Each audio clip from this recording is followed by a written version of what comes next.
Bismillahirrahmanirrahim. Assalamualaikum warahmatullahi wabarakatuh.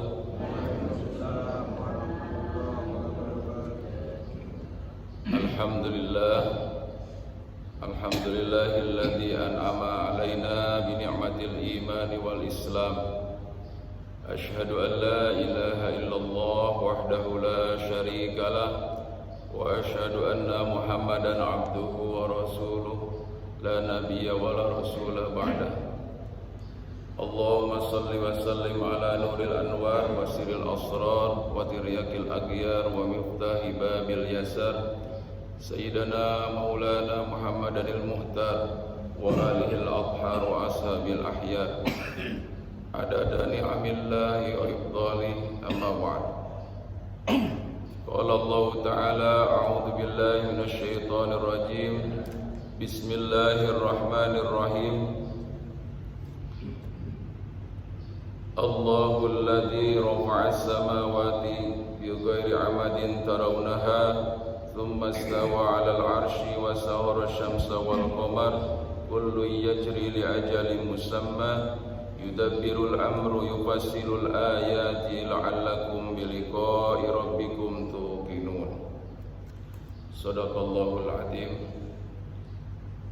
Jamaah subuh rahimakumullah, mari kita bersyukur kepada Allah Subhanahu wa taala di mana Allah masih memberikan kekuatan lahir dan batin kepada kita semua berkat iman dan takwa kita pada Allah Subhanahu wa taala yang selalu kita rawat, yang selalu kita pupuk dalam setiap saat, dalam setiap kesempatan, dalam kondisi apapun.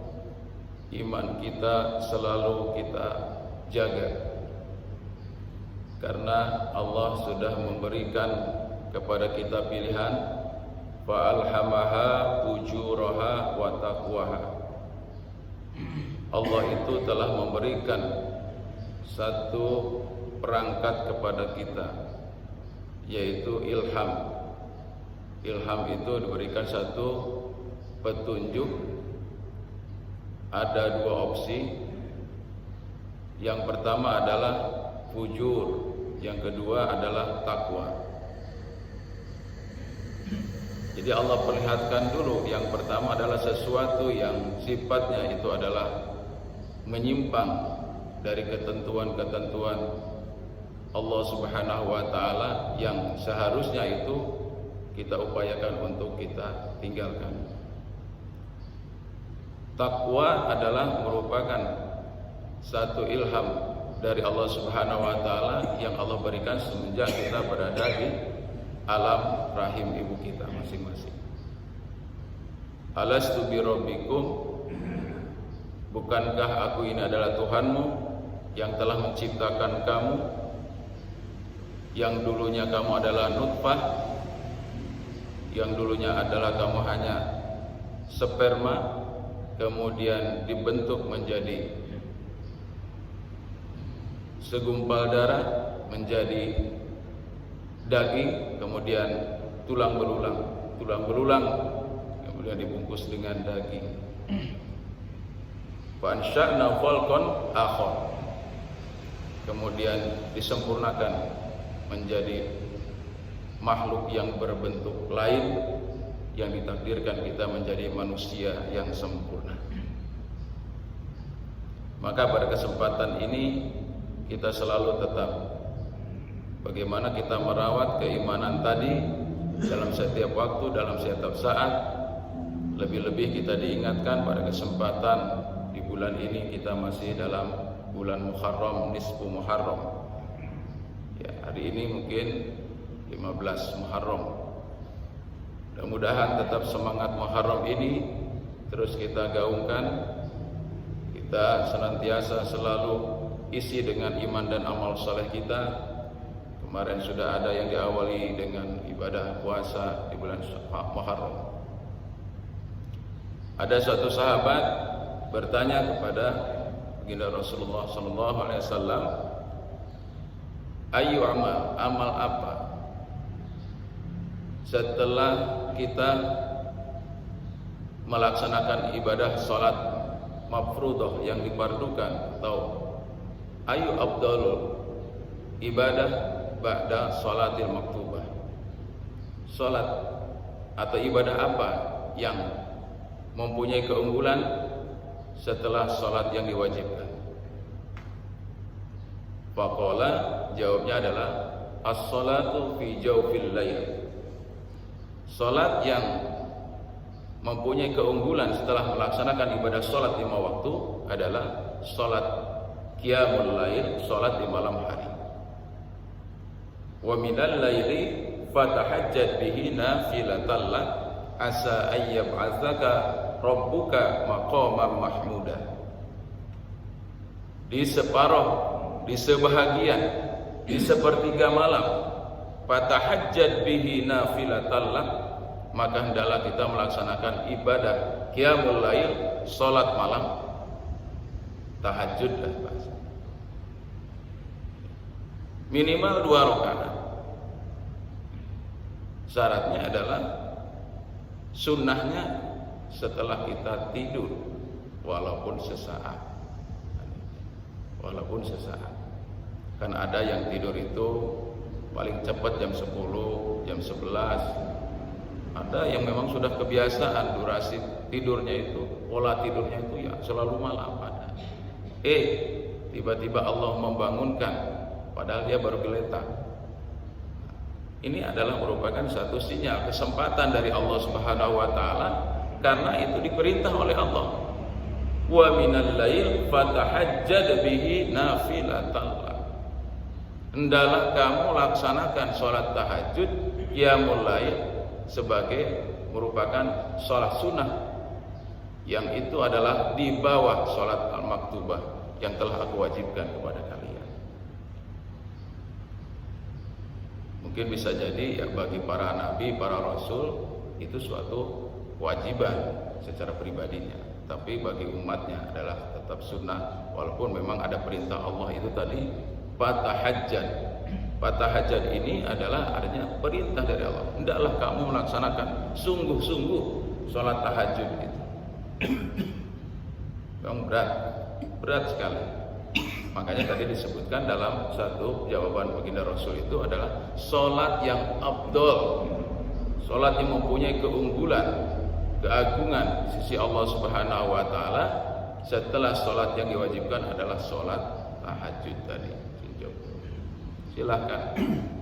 Ini adalah dalam kerangka kita terus menjaga, memelihara ketakwaan, keimanan yang sudah Allah Subhanahu wa taala berikan, bahkan semenjak lahir itu sudah mulai terus diberikan oleh Allah Subhanahu wa taala. Perjalanan proses keimanan kita itu disekolahkan sampai tidak kehitung S-nya, ya dari S1, S2, S3 sampai seterusnya. Nah, dalam hal ini upaya-upaya kita intinya adalah sisa usia umur kita ini adalah menjadi sesuatu yang kita maksimalkan. Masalahnya adalah apa? Bahwa dalam godaan kehidupan di dunia ini, atau disebut dengan cintanya dunia ini bisa menjadikan sesuatu yang amat sangat sulit untuk keluar dari kecintaan kepada dunia ini. Hubbud dunya wa karahatul akhirah. Cinta dunia ya bisa mengalahkan atau bisa membuat malah benci kepada kehidupan akhirat. Takut mati. Salah satunya itu. Ini kalau dalam muhasabah kita, ini adalah harus senantiasa terus kita gaungkan. Tiap waktu Jumat minimal ada peringatan, ada mengingatkan, khatib wala tamutunna illa wa antum muslimun. Janganlah kau sekali-kali, jangan pernah mengakhiri kehidupan di dunia ini dalam keadaan tidak membawa agama Islam. Ini sebenarnya ya muhasabah ini bukan hanya sekedar muharram, Tapi karena ini momentum Muharram itu adalah merupakan suatu momentum peristiwa yang begitu besar, ya adalah perubahan. Yang Muharram itu adalah perubahan. Karena baginda Rasulullah Shallallahu Alaihi Wasallam sampai kepada waktunya beliau nanti akan diberikan suatu tempat yang subur, lahan yang sangat subur, ya tempat beliau untuk berdakwah dan menyebarkan dari Madinah itu ke seluruh penjuru dunia. Ya, maka dalam sejarah itu Islam lahir di Mekah, kemudian disebarkan dari Madinah seluruh penjuru dunia dalam waktu kurun yang begitu amat sangat singkat. Tidak pernah ada kehebatan ya seorang pemimpin di seluruh dunia ini sampai hari kiamat yang bisa mengungguli daripada Rasulullah Muhammad Sallallahu Alaihi Wasallam. Seluruh dunia mengakui bahwa pemimpin yang sangat berpengaruh dari masa ke masa itu, bahkan penulisnya juga non muslim, itu Nabi Muhammad Sallallahu Alaihi Wasallam. Maka bagaimana kita usaha dakwah dakwah beliau itu terus kita gaungkan. Usaha dakwah beliau. Dulu beliau berdakwah itu secara sirriyah di Mekah selama 13 tahun. Selama 13 tahun. Bahasa sekarang ini ibaratnya amniyah, sirriyah. Kenapa? Karena kondisi saat itu belum memadai untuk secara terang-terangan. Karena kalau beliau masih sedikit, masih sendirian, hanya beberapa orang yang baru masuk Islam. Kondisi kita saat sekarang ini adalah sudah banyak. Ya, di Madinah hanya Mekah waktu itu sudah disiapkan oleh Allah Subhanahu Wa Taala. Rasulullah Shallallahu Alaihi Wasallam ibaratnya itu lahan itu sudah disiapkan oleh Allah Subhanahu Wa Taala, tinggal beliau menyiapkan bibit pupuknya dan pemeliharaannya pada waktu itu. Dan disiapkan ya jundul-jundullahnya, para marketing dakwahnya itu dari berbagai macam asalnya. Rata-rata mereka itu adalah datang dari jauh, termasuk Bilal bin Rabah, Salman Al-Farisi. Itu bukan penduduk asli Mekah pada waktu itu. Mereka datang jauh-jauh. Maka juga saya merasakan, saya pindah dari Lampung Selatan ke sini, ke Lampung Tengah. Alah jauh, dekat itu ya. Tapi kalau jalan kaki jauh juga. Nah, gitu ya. Rasulullah dulu pindah dari Mekah ke Madinah itu kurang lebih 500 km jalan kaki. Dalam perjalanan berhari-hari. Dan itu bukan perjalanan kayak kita piknik. Mau berangkat saja intimidasi, bayang-bayangan, siksaan dan sebagainya itu luar biasa. Belum lagi meninggalkan anak istri, harta dan sebagainya. Sahabat Suhaib itu sama dengan yang lain-lain, bukan asli penduduk Mekah. Suhaib itu ketika sampai ke Mekah tanpa membawa apa-apa, nggak punya modal apa-apa. Kemudian setelah beberapa lama Suhaib menjadi orang yang sukses di sana. Ontanya banyak, hartanya yang lainnya banyak, begitu. Ketika dia mau berhijrah, langsung ya ditangkap oleh salah satu kaki tangannya Abu Jahal, Abu Lahab. Wahai Suhaib, kamu dulu kesini dalam kondisi tidak punya apa-apa, bukan siapa-siapa. Sekarang kamu punya apa-apa, dan kamu juga termasuk orang yang masuk ke dalam agama Islam yang dibawa Muhammad.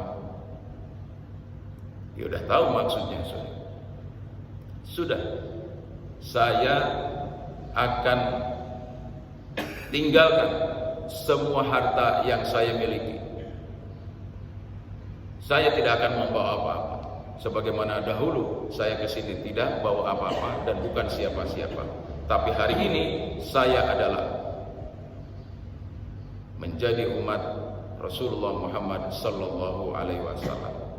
Artinya di sini jangan halang-halangi saya untuk ikut hijrah ke Madinah. Dan ditinggalkan semuanya. Kalau kamu mau yang ini, monggo silakan. Nah, ini adalah kita dalam kondisi sekarang ini. Allah juga telah banyak memberikan karunia nikmat kepada kita semua, terutama nikmat iman, nikmat Islam, kesehatan, harta. Ya, harta itu relatif. Yang Allah berikan kepada kita itu kita inginkan adalah kecukupan, bukan yang berlebihan, kecukupan. Maka dalam doa-doa kita itu kan, Allahumma inna nas'aluka ilman nafi'an wa rizqan wasi'an wa halalan thayyiban.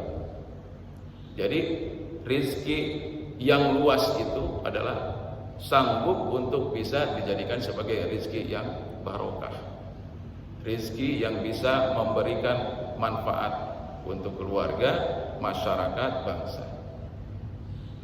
Semuanya itu adalah merupakan amanah. Ada orang yang masuk surga itu karena rizki yang Allah berikan kemudian dialirkan sebagaimana keran. Rizki yang Allah berikan itu bukan di dalam hati, tapi berada di dalam tangan kita. Sehingga apa? Mudah untuk diberikan, untuk ditasarrufkan, dinafkahkan di jalan Allah Subhanahu wa taala. Ini muhasabah kita, ya.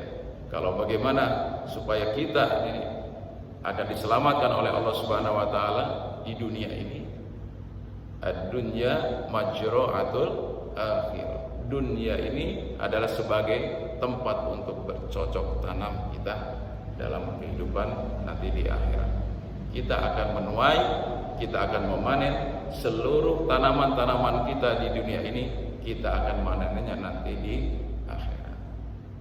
Hari ini ya, hari ini yang kita makan, yang kita ini adalah merupakan bagian kecil nikmat Allah Subhanahu wa taala, merupakan bagian kecil. Nanti nikmat Allah, pahala dari Allah Subhanahu wa taala, karunia dari Allah Subhanahu wa taala itu adalah di akhirat. Kenapa? Wal akhiratu khairul laka minal ula. Semua nanti yang ada di akhirat itu akan lebih utama daripada pahala ataupun kebahagiaan di dunia ini. Insyaallah ya, Allah Subhanahu wa taala ya, tadi sudah saya bacakan di awal, Allahul ladzi rafa'as samawati bighairi amadin tarawunaha. Allah lah yang telah meninggikan, ya, menjadikan langit itu tinggi, bighairi amadin, tanpa tiang. Nah, ini yang sebagaimana tarawunaha, sebagaimana kalian lihat. Tsumma stawa 'alal 'arsy, kemudian Allah Subhanahu wa taala bersemayam di arasnya, menempati kedudukannya di tempat yang agung. Wa syahara samsa wal qamar, kemudian Allah Subhanahu wa taala menundukkan, setelah menciptakan itu matahari dan bulan, Allah tundukkan kepada siapa? Kepada manusia. Kullu yajri li ajali musamma, semua berjalan, baik matahari, bulan, ya, sesuai dengan kudrat dan iradatnya Allah Subhanahu wa taala. Yudabbirul amru yufassirul ayati la'allakum biliqa'i rabbikum tuqinun. Semua itu Allah Subhanahu wa taala ciptakan, ya, dalam urusan yang sudah terperinci sebagai ayat-ayat kekuasaan Allah Subhanahu wa taala, ya, agar apa? Agar kalian nanti biliqa'i rabbikum tuqinun, menghadap kepada Allah Subhanahu wa taala dengan membawa iman dan keyakinan yang benar. Jamaah subuh rahimakumullah, mari ciptaan siang dan malam ini kita muhasabah. Allah sudah tidurkan kita tanpa kita sadari. Begitulah kematian kita. Kalau bisa, ya, kalau bisa nanti sesuai dengan doa kita enggak malah mengalami namanya sakaratul maut. Mabuknya, apa namanya, sakarut itu kan mabuknya orang yang sedang menghadapi kematian. Ya, ini ikhtiar doa kita, Allahumma hawwin alaina fi sakaratil maut. Doa kita itu untuk semua. Enggak ada doanya Allahumma hawwin alayya sakaratul maut. Ya Allah, mudahkanlah, enakkanlah saat saya menghadapi sakaratul maut. langsung doa walaupun doanya sendirian, Allahumma hawwin alaina, ya Allah berikanlah kemudahan saat kami menghadapi sakaratul maut. Ini adalah mencontohkan doa dari Rasulullah untuk kita semua. Sebagaimana tadi dalam doa qunut kita, Allahumma sallimna wal muslimin. Ya Allahumma sallimna, ya Allah berikanlah keselamatan, kesejahteraan untuk kami sebagai orang-orang yang saling mendoakan di situ. Jadi utamanya. Makanya semangat kita, sekali lagi semangat kita di dalam bulan Muharram awal tahun ya baru Hijriah ini itu diawali dengan saling doa mendoakan. Saling doa mendoakan. Sebagaimana kaum Ansor dan kaum Muhajirin. Kaum Muhajirin itu adalah menjadi tamu di Madinah, di Yasrib dahulu namanya. Kemudian kaum Ansor adalah orang yang menerima mereka ya sebagai tuan rumah dengan luar biasanya. Mereka itu memberikan fasilitas dan seterusnya.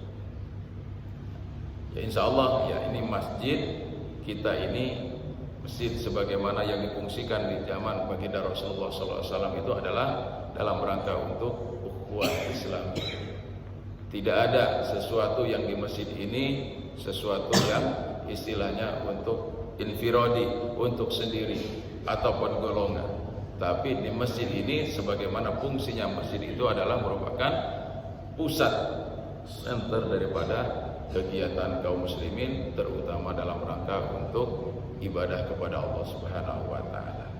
Maka saat di sini ada imamnya, ada makmumnya, ini adalah merupakan salah satu manajerial dalam kehidupan kaum muslimin. Setiap kaum muslimin itu dalam setiap waktu, setiap kurun pasti harus ada pemimpinnya. Pasti harus ada pemimpinnya. Tidak ada seorang komunitas ya ataupun bangsa ataupun apa saja kalau itu tidak ada pemimpinnya. Maka Rasulullah SAW di Madinah itu mencontohkan, beliaulah menjadi pemimpin yang paling utama di Madinah, dan di situ ada juga selain Islam ada Yahudi, ada Nasrani dan lain-lain. Maka beliau itu adalah betul menjadi sebagai rahmatan lil alamin. Demikian barangkali yang dapat saya sampaikan pada kesempatan ini. Mari kita sama-sama, yang pertama adalah tunjukkan kesungguhan kita kepada akhir kehidupan kita ini. Kita ingin mati dalam keadaan baik, husnul khatimah. Maka insyaallah Allah Subhanahu wa taala akan senantiasa memberikan keberkahan ya juga kesempatan dalam rangka untuk melakukan ibadah dan amal soleh yang diridhoi oleh Allah Subhanahu wa taala. Nasrun minallahi wa fathun qarib. Assalamualaikum warahmatullahi wabarakatuh.